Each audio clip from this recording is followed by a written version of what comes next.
Test 2. You will hear a number of different recordings, and you will have to answer questions on what you hear.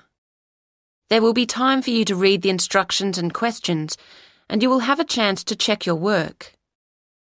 All the recordings will be played once only. The test is in 4 sections. Write all your answers in the listening question booklet. At the end of the test, you will be given 10 minutes to transfer your answers to an answer sheet. Now turn to Section 1.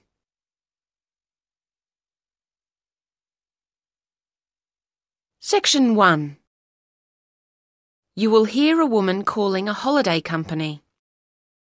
First, you have some time to look at questions 1 to 10.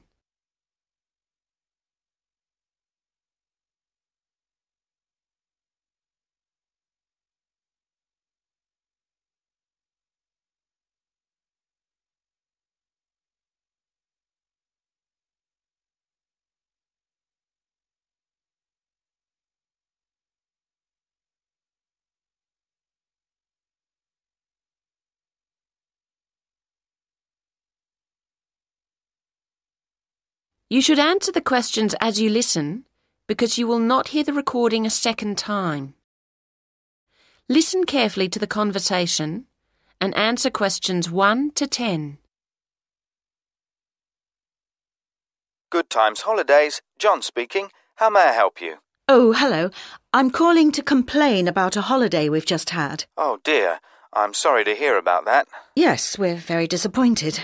What I need to do is to take some information from you so that I can look up the relevant files and then we can discuss the specific problems. Would that be all right with you? Yes, I hope it doesn't take too long. Oh no, let me just get a form ready. First, the name, please, of the person who booked the holiday.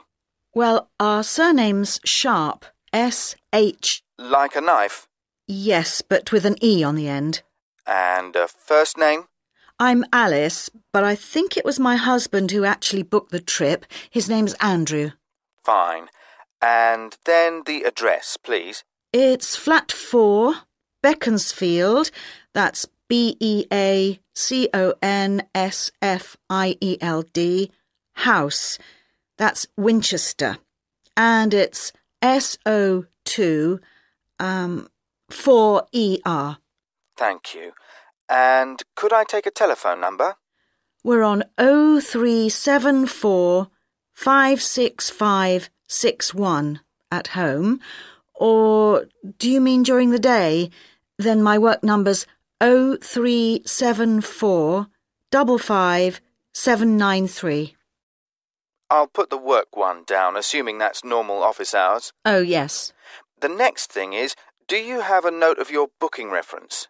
I think so. Would it start 74? No. Usually with 2 or 3 letters. Uh-huh. Oh, is this it? MH? That sounds like it. And then 66G4. Thank you. Right, what's next? Now, did you book in conjunction with any kind of special offer? Or did you book directly with us? Or maybe through a scheme your employer's part of? Oh, OK. No, I think... Yes, we were using an offer from a credit card company. They always seem to have offers on. You get something with every bill, don't you? Yes, so many. Fine. And now, insurance. Did you have an insurance policy that came with your booking?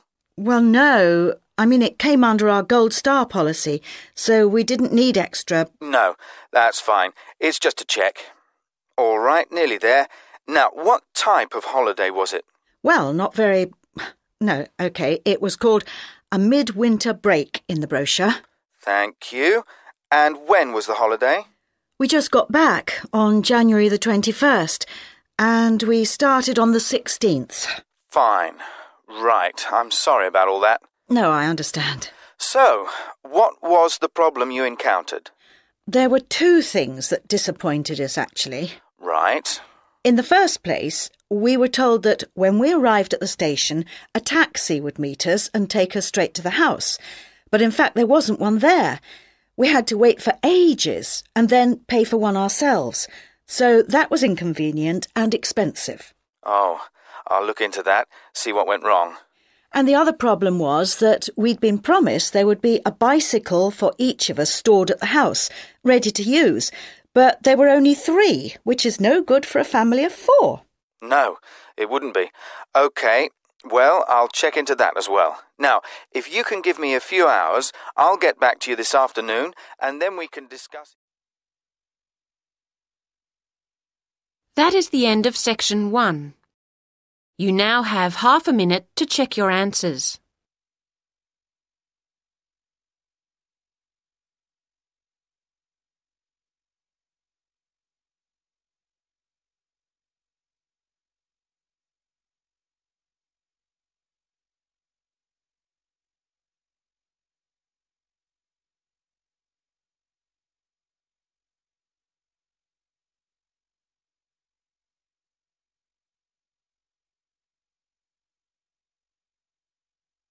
Now turn to section 2.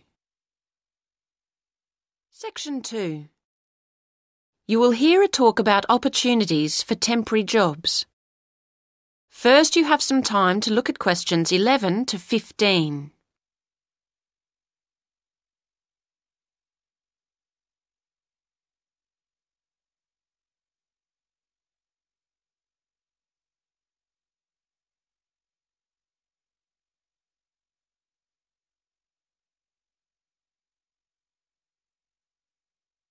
Now listen to the first part of the talk and answer questions 11 to 15.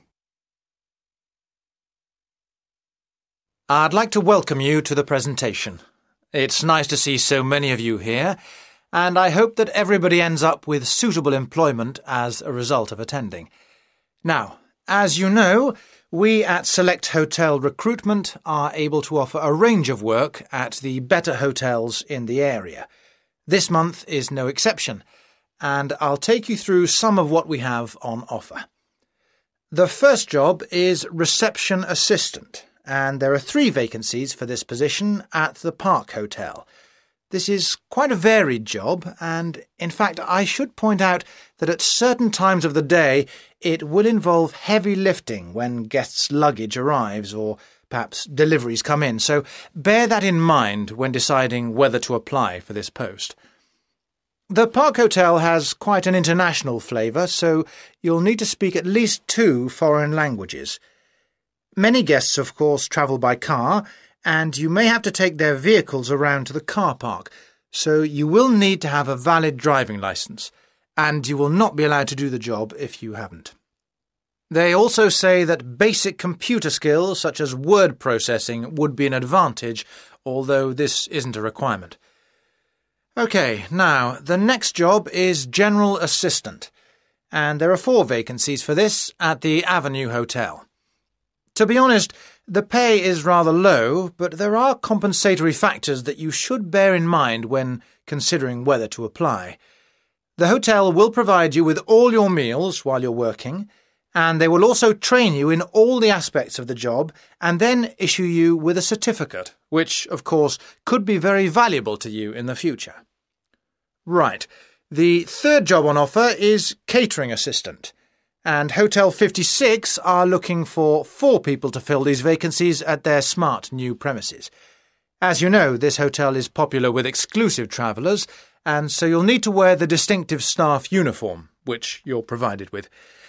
Don't consider this job unless you're fairly flexible about when you work, as the hotel will require you to work nights for this job, and you'll need to travel to and from the hotel as it's situated just outside the city. Well, that's some basic information about the opportunities we currently have on offer. Now you have some time to look at questions 16 to 20.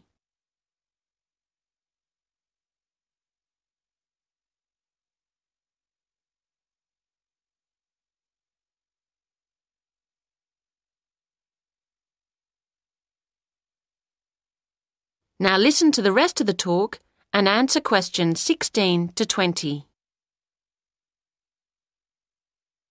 Now, if you would like to apply for one of these jobs, you'll need to follow our recruitment process.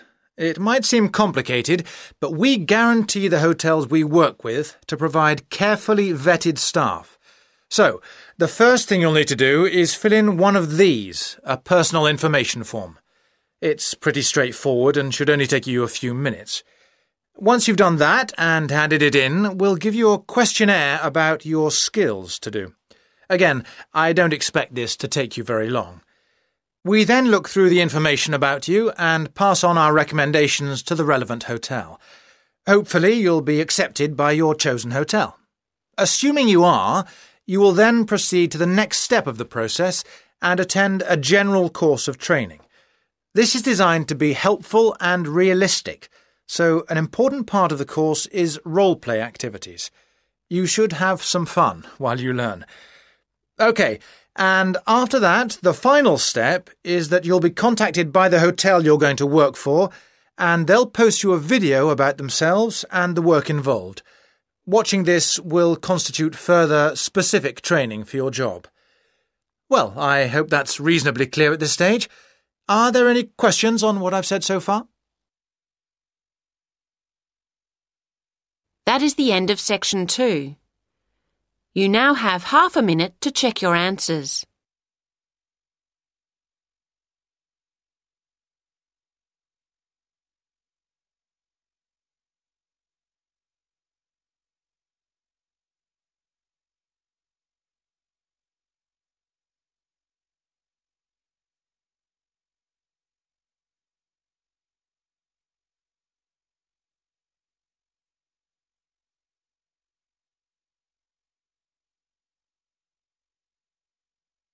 Now turn to section 3.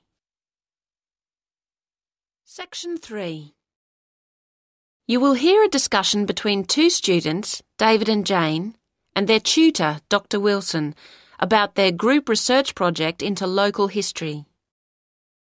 First, you have some time to look at questions 21 to 26.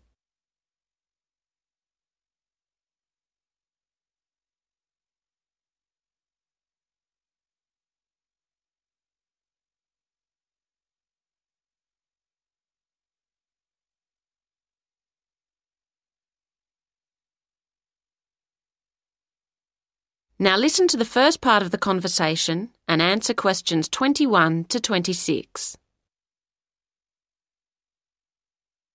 Hello, David, Jane. Hello. Hi. So, how's the local history project going? Are you making good progress? Yes and no. Oh? Well, we anticipated problems of various kinds.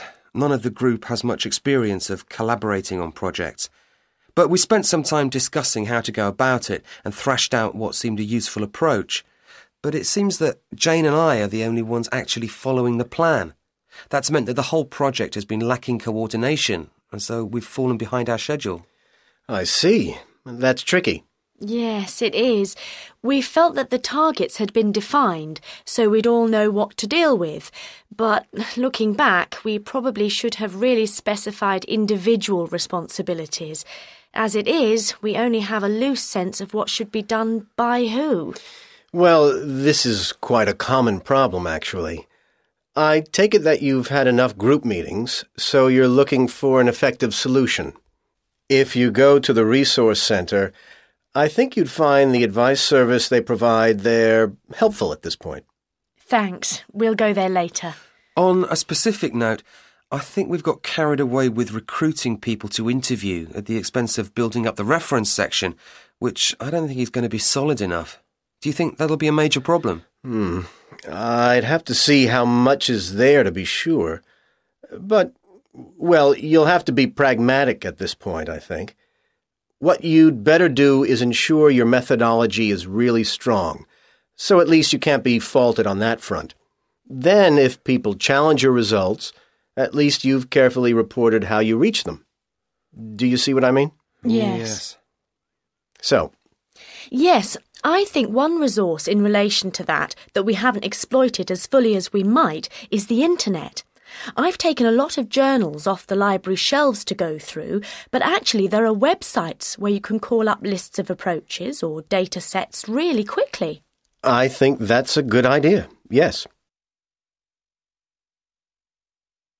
Now you have some time to look at questions 27 to 30.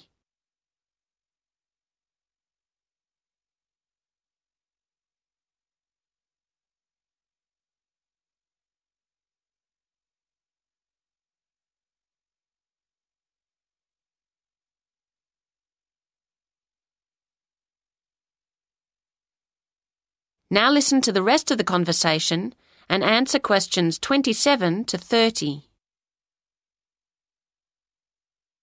Now, let's think about the field trip and at least make sure that goes as well as possible. You're going to Cambridge on the 22nd. The Monday, yes. It's quite soon now. And in the morning, you'll be travelling and then getting settled into the hotel. Uh-huh. But you need to get down to work after lunch, of course. Now, I've arranged for you to have a look at some useful visual material, especially photographs and old magazines and newspapers, which is included in an exhibition at the library in the university. That sounds like a good starting point. There's quite a lot on show, so that'll occupy most of the afternoon. Then the following morning, I want you to go and talk to someone in the city library. His name's Jarvis Gregson. He works in the education section there, and he's an expert on the area's history. Don't, of course, forget to take a tape recorder with you, so that you can record what he tells you. Mm-hmm. And to have our questions ready. Indeed. Okay, and the afternoon's free for you to wander around, get the feel of the place. Do some sightseeing. As you wish. It's a beautiful city. But it's back to work on Wednesday morning. Concentrate on the central area and walk around methodically. You'll have the plans I'm getting ready for you from different periods, and your task is to compare those with the makeup of the city today. Make notes on how different kinds of shops and businesses have grown up, what's gone, and so on. I hope the weather's good. Yes, and in the afternoon, I want you to think about producing your own records, along the lines of the ones in the city library's archives. The history of the castle is very important to the city's development, so use a camera to get some pictures that reflect that if you can, showing it in relation to the buildings and spaces around it. We'll try. And when do we travel back? That's up to you. You can either decide to... That is the end of section 3. You now have half a minute to check your answers.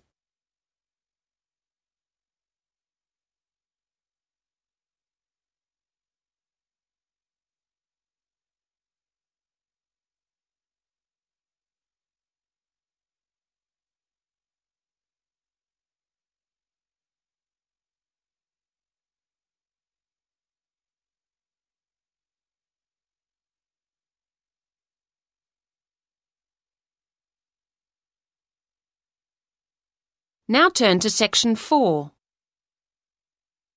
Section 4.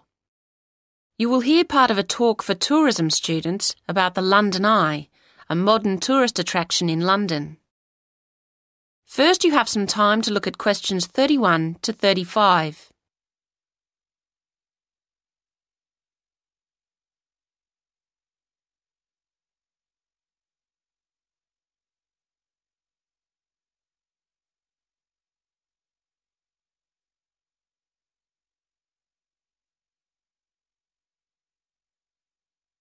Now listen to the first part of the talk and answer questions 31 to 35. Today, I want to focus on some of the major sites that attract tourists to cities, and I'm going to begin with the London Eye. This giant wheel has, in a very few years, become one of the major attractions of London, and thus in the world. It's both simple in concept and awesome in delivery. Its creators are husband and wife architects David Marks and Julia Barfield. It was on their kitchen table in South London in 1993 that the first drawings for the London Eye were made, as the couple, who usually worked directly for clients, were entering a competition, the brief of which was to design millennium landmarks for the capital. In fact, nobody won, and the whole idea was scrapped. But the couple remained convinced that their dream should be pursued. They started to piece the project together and were soon attracting the attention of the press. And it wasn't long before British Airways had started to show an interest and then became a partner. As the project unrolled, everyone involved began to realise the sheer scale of what they were undertaking. It would be the largest observation wheel ever built, and over 1,700 people from a total of 5 countries would play a part in its construction. Nearly every one of its many parts and techniques needed to be invented, simply because they had never existed before.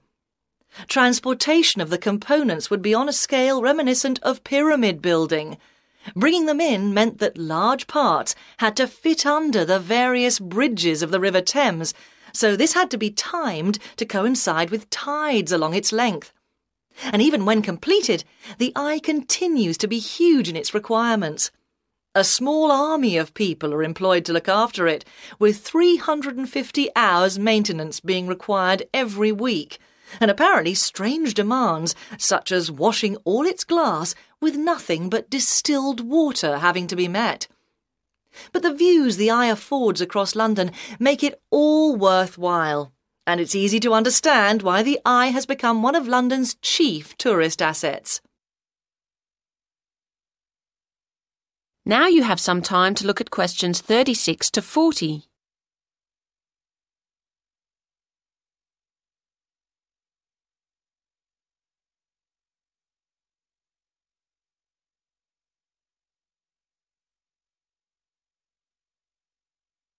Now listen to the rest of the talk and answer questions 36 to 40. So, how is that great wheel held up? How did it get there? The starting point was, of course, the ground, and while parts of the wheel itself were still being constructed in various countries, tension piles were being driven into the ground beside the River Thames. This was the first step, and once these were securely in place, a base cap was installed over them as a kind of lock, with 2 giant plinths pointing up onto which an A-frame was attached, like a giant letter.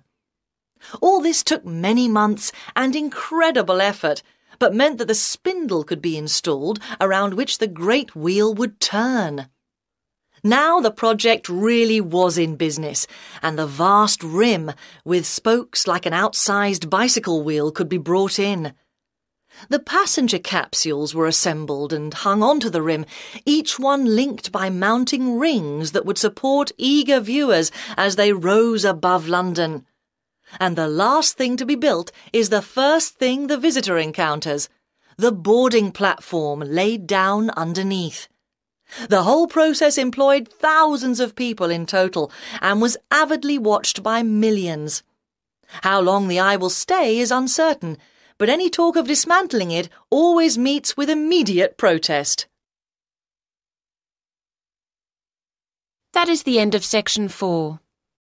You now have half a minute to check your answers.